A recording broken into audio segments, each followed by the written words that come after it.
আজকের গল্প পাকিস্তানের জন্ম বৃত্তান্ত নিয়ে। আজ ভারতবর্ষের মধ্যে থেকে সৃষ্টি যে দেশের, তার এই যুদ্ধে নামার হুমকি দিচ্ছে ভারতকে। পরাধীন অখণ্ড ভারতের স্বাধীনতা সংগ্রাম শুরু হয়েছিল স্বাধীনতার স্বপ্নে।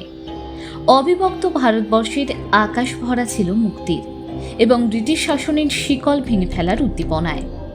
সেই ঝড়ের মাঝে যে কণ্ঠস্বরগুলো উঠে এসেছিল, তাদের মধ্যে অন্যতম ছিলেন মোহাম্মদ আলী জিন্নাহ, লন্ডনের একজন শিক্ষিত ব্যারিস্টার, যিনি একসময় হিন্দু মুসলিম ঐক্যের দূত হিসেবে বেশ প্রশংসা লাভ করেছিলেন। তিনি ভারতীয় জাতীয় কংগ্রেসের করিডোর ধরে হেঁটেছিলেন, বিশ্বাস করেছিলেন একত্রিত ভারতের স্বপ্নে, একটি ভারত যেখানে সব ধর্মের মানুষ একসাথে বাস করতে পারবে। কিন্তু রাজনীতি তো কেবল বিশ্বাসের খেলা নয়, এটা একটা ক্ষমতার দম্ভ আর অহংকারেরও খেলা। জিন্নাহ বারবার অপমানিত বোধ করেছিলেন, মনে করেছিলেন কংগ্রেস বুঝি তাকে অবহেলা করছে, কংগ্রেস শুধু হিন্দু জনগোষ্ঠীরই পার্টি হয়ে উঠছে। ব্রিটিশরা কিন্তু আবার এই বিভাজন দেখেছিল এবং এই বিভাজনে ইন্ধনও জুগিয়েছিল। ভারতের স্বাধীনতার প্রথম প্রস্তাবে কোনো দুই জাতির কথা কিন্তু দেয়া ছিল না, ছিল একটাই দেশ যেখানে ভিন্ন সম্প্রদায়ের জন্য পৃথক অধিকার থাকবে। কিন্তু জিন্নাহ তিনি আরও বেশি কিছু চেয়েছিলেন। শুধু স্বায়ত্তশাসন নয়, শুধু সম্মান নয়, তিনি আবার মুসলিমদের জন্য আলাদা করে বাসভূমি চেয়েছিলেন। আর যখন সেই দাবি খুবই জোরালো হয়ে ওঠে, তখন কিন্তু আমাদের ঐক্যের স্বপ্ন ভেঙে খান খান হয়ে যায়। 1947 সাল, দেশ ভাগ হলো, একটা লাইন টানা হয়েছিল মানচিত্রে, এমন একজন মানুষের হাতে যিনি জীবনে কোনোদিন ভারতবর্ষে পাই রাখেননি। তিনি হলেন সিরিল র্যাডক্লিফ। তার কলমের এক আঁচড়ে বাড়িঘর ভাগ হয়ে গেল, প্রতিবেশীরা শত্রু হয়ে উঠল, আর নদী বয়ে চলল রক্তে।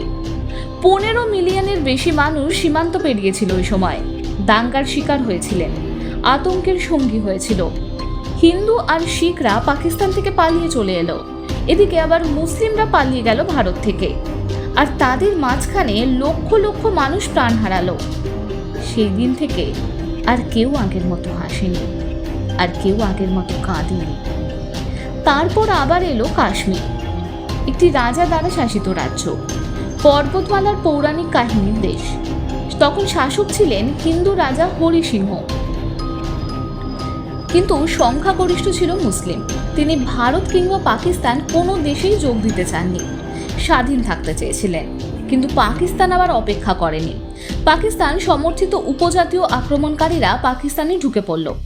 বিশৃঙ্খলার মুখে মহারাজা ভারতের সাহায্য চাইলেন।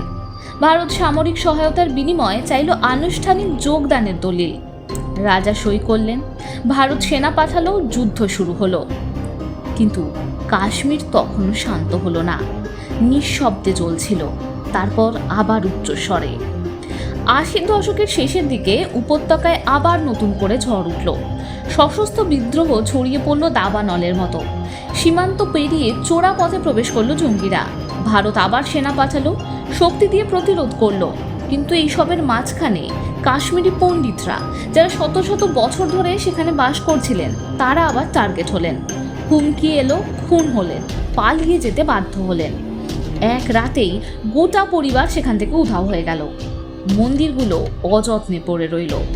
একটি সম্প্রদায় পরিণত হলো নিজের দেশের অভ্যন্তরীণ উদ্বাস্তু রূপে। কাশ্মীর তখন শুধু একটা ভৌগোলিক ভূখণ্ড নয়, এটা হয়ে উঠল একটা বেদনার, বিশ্বাসভঙ্গের এবং দুই পারমাণবিক শক্তির মাঝের একটা অসমাপ্ত হিসেবের প্রতীক হিসেবে। এখন আমরা দাঁড়িয়ে আছি 2025 সালে, দেশভাগের 78 বছর পরেও। তবু কিন্তু সেই 1947-এর প্রেতাত্মারা আজও আমাদের পিছু নিয়ে চলেছে। এই মাসের শুরুতে পেহেলগাঁওয়ে পাইন গাছ আর তীর্থযাত্রার জন্য বিখ্যাত এক ছোট্ট শহরে পর্যটক বোঝাই একটি বাসে হামলা হয়। 26 জন নিরীহ মানুষ সেখানে নিহত হন। কাশ্মীর রেজিস্ট্যান্স নামে একটা দল সেটা দায়ও স্বীকার করে। আবার রক্ত, আবার সেই আর্তনাদ। ভারত দোষ দেয় পাকিস্তান সমর্থিত জঙ্গি গোষ্ঠীগুলির ওপর। পাকিস্তান অস্বীকার করে। কূটনৈতিক সম্পর্ক ছিন্ন হয়, জলবন্টন চুক্তি স্থগিত হয়। যুদ্ধ বিমান প্রস্তুত অবস্থায় রয়েছে এখন। সীমান্ত আবার জ্বলে ওঠে, একটা স্ফুলিঙ্গ, আর পুরো বিশ্ব শ্বাসরুদ্ধ করে অপেক্ষা করে যুদ্ধের। ইতিহাসকে দোষ দেওয়া অনেক সহজ, কিন্তু যেই ক্ষতগুলো আমরা নিজেরাই খুলে রেখেছিলাম তাদের মুখোমুখি হওয়া কিন্তু অনেক কঠিন। কাশ্মীর শুধু একটা অঞ্চল নয়, এটা একটা অপূর্ণ প্রশ্ন। কি ঘটে যখন ধর্ম হয় পরিচয়ের প্রধান ভিত্তি? কি ঘটে যখন নেতৃত্বের আসনে অহংকার বসে ঐক্যের বদলে? কি ঘটে যখন দুটি জাতি উত্তরাধিকার সূত্রে ঘৃণার জন্মায় আর কখনো সেরে উঠতে পারে না? এটা কিন্তু শুধু জিন্নার গল্প নয়, নেহেরুরও গল্প নয়, ব্রিটিশদেরও নয়, এটা কিন্তু আমাদের গল্প, আমাদের পছন্দের গল্প। কি হয় যখন মানচিত্রের লাইন আমাদের হৃদয়ের মাঝে একটা দেয়াল হয়ে দাঁড়ায়? আর এই গল্প কিন্তু আজও শেষ হয়নি।